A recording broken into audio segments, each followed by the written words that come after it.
मुझे दुनिया के रिश्तों पे नहीं भरोसा, महाकाल जी पे है। मुझे हाथों की लकीरों पे नहीं भरोसा, महाकाल जी पे है।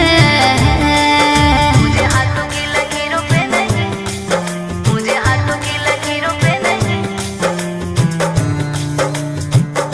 भरोसा, महाकाल जी पे है।